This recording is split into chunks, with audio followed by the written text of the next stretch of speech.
back drafting phase untuk match keempat hari ini antara teman-teman dari End2End versus Triton Esports. Hilang.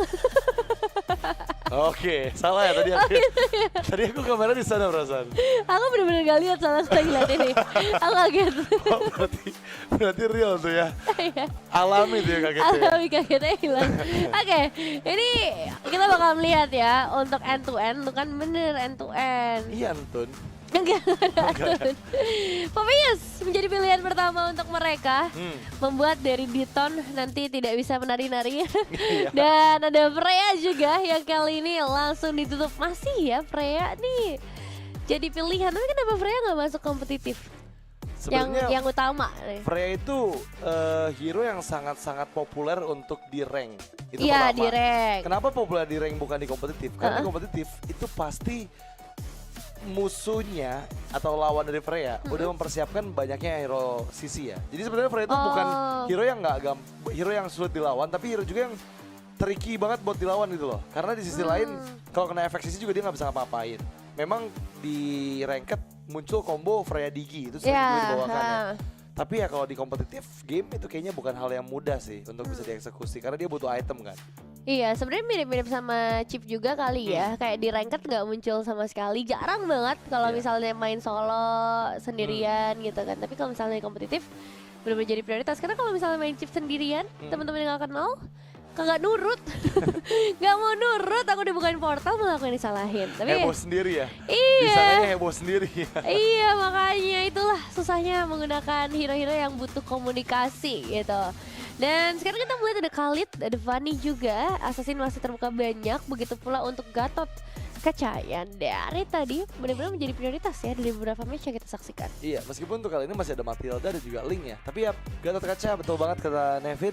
Ini merupakan hero yang lagi-lagi dalam tren positif. Apalagi barusan kita lihat juga gimana Gatot Kaca bisa dikombokan dengan Khalid dan ternyata semengerikan itu ya. Iya. Tapi jawabannya apa nih? Suyo. Ya, itu dia ya. Hero yang dari tadi sempat masuk fase banning tapi kali ini terlepas nih untuk teman-teman dari Diton dan sekali terlepas. Apakah siap untuk teman-teman dari Diton ini memaksimalkannya? Karena harusnya CLTZ adalah sosok jungler yang memang pure assassin sih. Jadi harusnya CLTZ bagus banget pakai Suyo ya nanti. Suyo peringbatnya di mana ya? Kenapa banget emang? rambutnya. Rambutnya berwarna Rambutnya bagus banget. Level berapa ya bleachingnya sampai kayak gitu? Iya kan, kayak penasaran kan sebenernya kan. Oke, ada ini juga dan let's see ya untuk menjawab dua hero ini. Iya. Akan seperti apa pilihan dari End2End sendiri.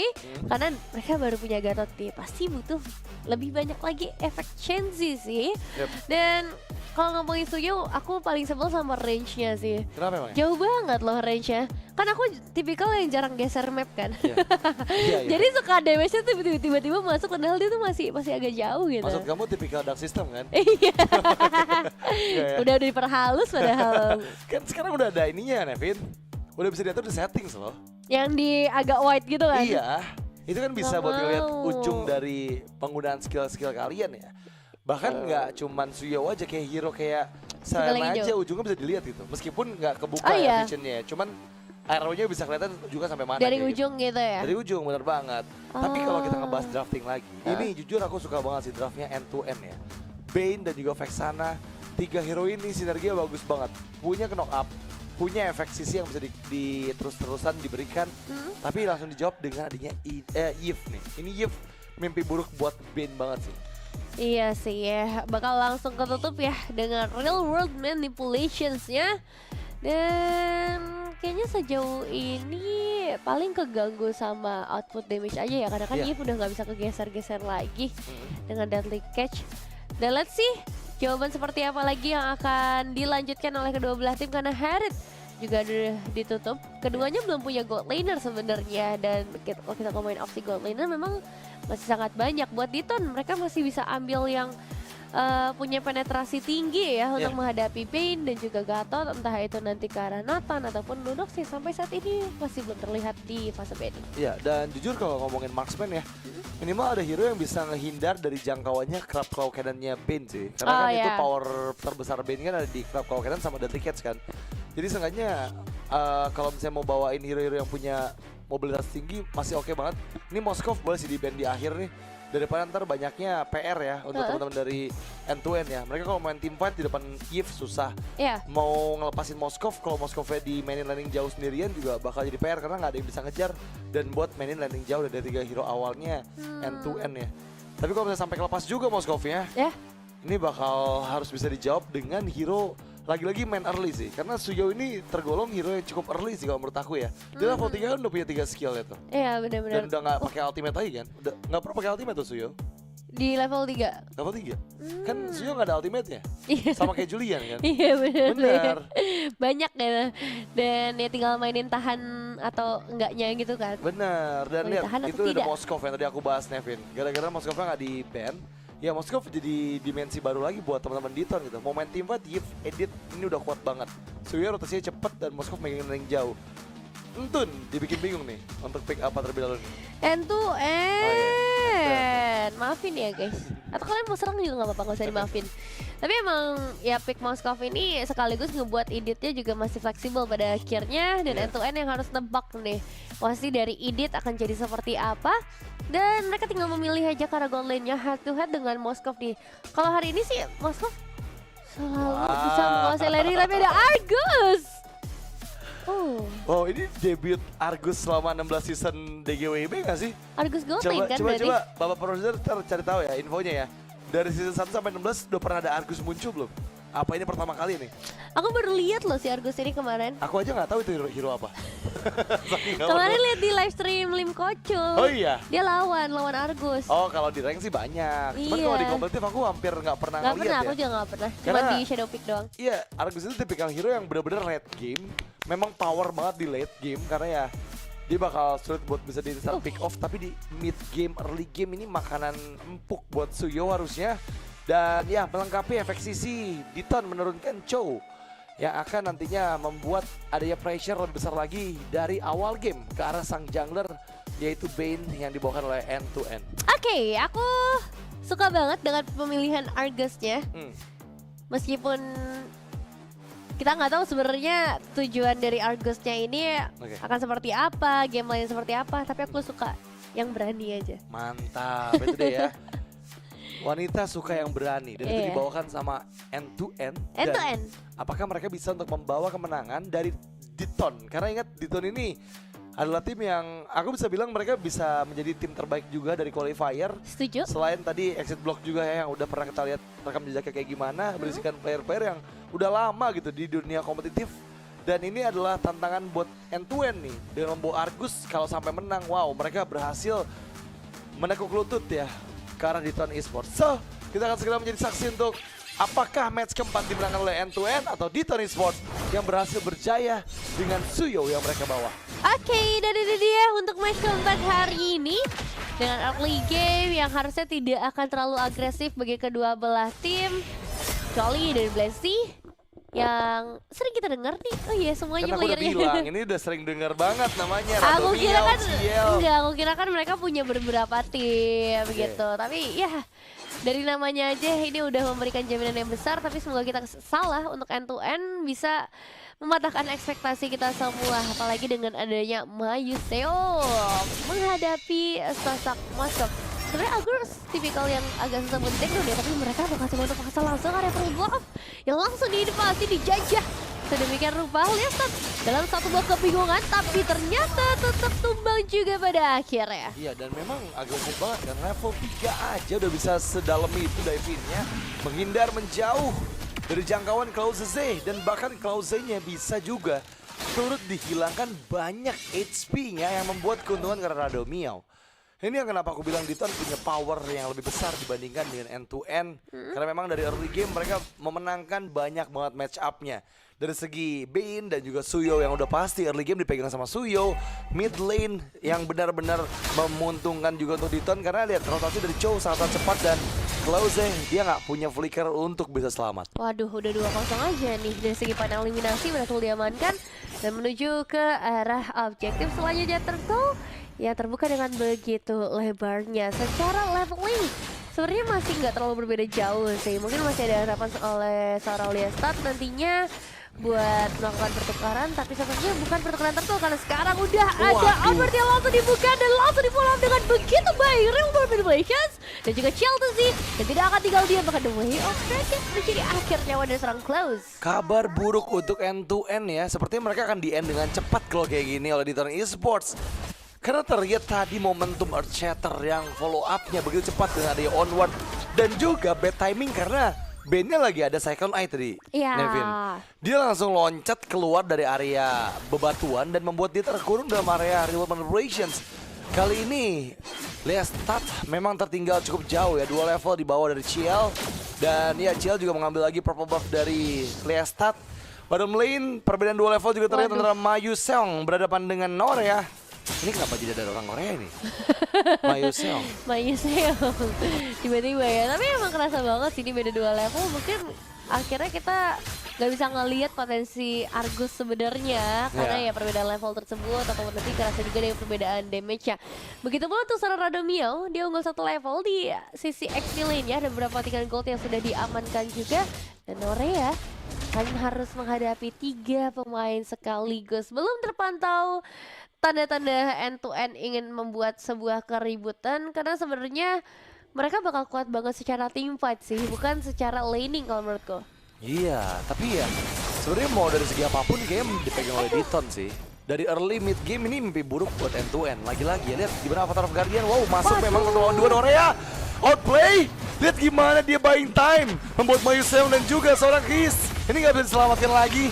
4 player berkumpul secara bersamaan dan itu dia poin kill ke-8 di menit ke-4. Menandakan bahwa 2 poin kill per menit dipegang oleh Dithon dan bahkan full gold plating bottom lane. Membuat Norea harusnya menjadi player paling kaya sih, meskipun Chelsea yang kembali mendapatkan poin killnya. Oh, ternyata diambil oleh Ornot, tapi ya 5 poin kill, 8 total KDA di menit ke-4 ini merupakan mimpi yang sangat-sangat ingin dihindari oleh end-to-end. Iya, itu nice move sih Norea ya, benar-benar menunjukkan kualitas dan jam terbang ya. Avatar of the Guardian yang mungkin terlalu dalam juga sih, masuk ke arah outer turret bukan jadi pilihan yang tepat karena follow up dari Dithon Esports bisa datang dengan cukup singkat juga. Dan Mayu Seong mencoba untuk ngebuka 1 buah pergerakan, tapi sekarang dia yang malah terkena akibatnya, terkena beberapa akut damage, dan itu dia 1 tembakan terakhir dan Spear of Destruction dia juga langsung menyusul double kill di tangan Chelsea, dan mungkin bisa terus bertambah dengan Close yang masih ada di bagian depan. Wow, memang ada delegation yang dibuka, tapi untungnya Reward Manipulations itu dia loh, menjadi kotak kematian. Memang ada tershutdown 1 player yaitu Norea yang coba untuk fokus mendapatkan bagian lain yang ada dari end-to-end. Tapi kali ini memang kita lihat ya, kerugian 1 poin kill nggak jadi masalah. Mid lane atau turret juga dihancurkan, dan ini merupakan debut pertama kali Suyo pada DGWB season 16 setelah dapat dimainkan di turnamen bertanggal 6 Oktober. Dan terlihat memang penggunaan Suyo yang terlepas ini dimaksimalkan dengan sangat baik ya. Di Dithon Esports, Chelsea sangat-sangat nyaman.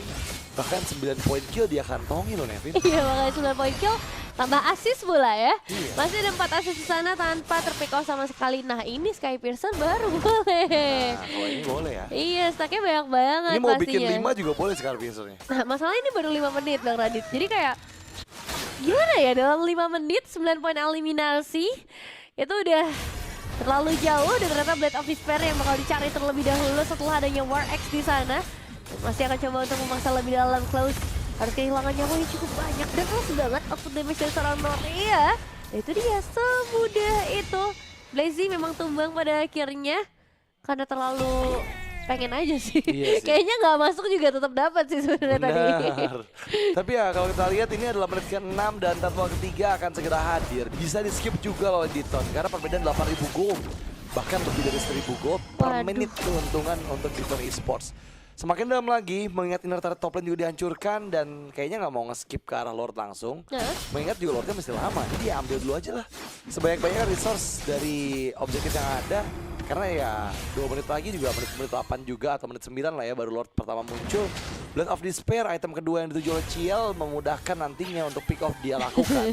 Karena di bawah 50% pastinya damage dari Chelsea akan semakin menyakitkan lagi. Mengingat juga kombinasi skillnya tadi bagus banget ya. Dia in and outnya timingnya tepat. Dan jangan lupakan ketika lagi mode demon formnya itu dia punya tambahan lagi damage reduction. Jadi yang ngebuat seorang Suyo ini sulit banget nih untuk bisa dieliminasi dan Close muncul di timing yang kurang tepat ya. Dia muncul di kerumunan member dari D2 Esports memang berhasil keluar. Tapi ada World Publications yang dibuka dan juga Spirit of Destruction. One last hit, Close masih bisa bertahan tapi enggak.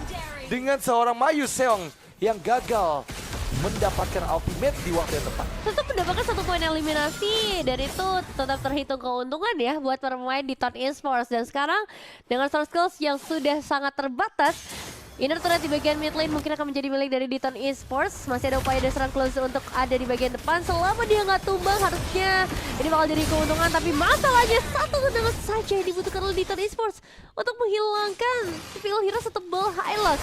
Dan sekarang Demon Hunter Sword di tangan Norea. Jadi secara itemization Diton Esports udah terlalu mengerikan sih menurutku. Prematur lahir terlebih dahulu nih. Semua itemization di waktu yang nggak semestinya dan 8 menit sudah berlalu. Mereka tinggal menunggu saja untuk Lord dalam 30 detik lagi.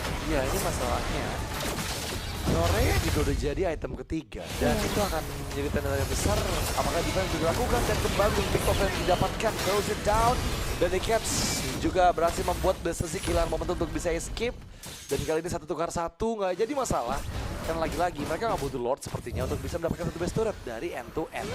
Top lane udah nggak ada pasif base turretnya, bottom lane juga kembali dapatkan Mahiru Hiragi yang dieksekusi dengan begitu ditanya oleh CLTC, bahkan 12 poin kill, 6 assist loh. Ini hampir 100% kill participation dipegang oleh CLTC dan dia bebas banget, dia pede buat maju. Siapapun lawannya dia bakal coba untuk ngasih damage terlebih dahulu. Perbedaan item dan juga gold yang benar-benar sangat-sangat jauh. Ini akan sangat sulit ya, 13.000 gold perbedaan di menit ke-8. Ya meskipun belum bisa memecahkan rekor hari ini ya di 9 menit 3 detik, tapi di Diton Esports jelas tetap memberikan dominasi yang luar biasa banget. 14.000 gold itu udah over limit sih seharusnya. End to end, entah kalau ditanya winning condition, kayaknya aku udah gak bisa jawab lagi sih. Ini perbedaan yang udah terlalu jauh untuk bisa dihadapi. Kecuali memang dari Diton Esports melakukan mistake, tapi sayangnya dari tadi belum terlihat mistake tersebut. Spirit of Destruction memang sudah keluar dan Lord sudah mulai berjalan dari arah mid lane. Wave Minions juga demikian di arah top lane maupun di bagian bottom lane. Tinggal final touch saja dilakukan oleh Diton Esports untuk mengakhiri game ini. Nah itu dia, Klaus udah mulai ditangkap dan mega kill dipegang oleh Ornat. Looking for double karena sekarang membuka double formations. Memang ada pertukaran dengan Blaze C, tapi gimana bebasin Norea? Berhasil mendapatkan tarik ketiga. Dan base sudah mulai terekspos dengan Lord yang menuju ke arah bagian tengah dari base end to end. Dan langsung saja Diton Esports berhasil lanjutkan langkah mereka ke babak 8 besar. Tetap ditutup dengan wipeout. Menjadi akhir yang begitu indah untuk Diton Esports.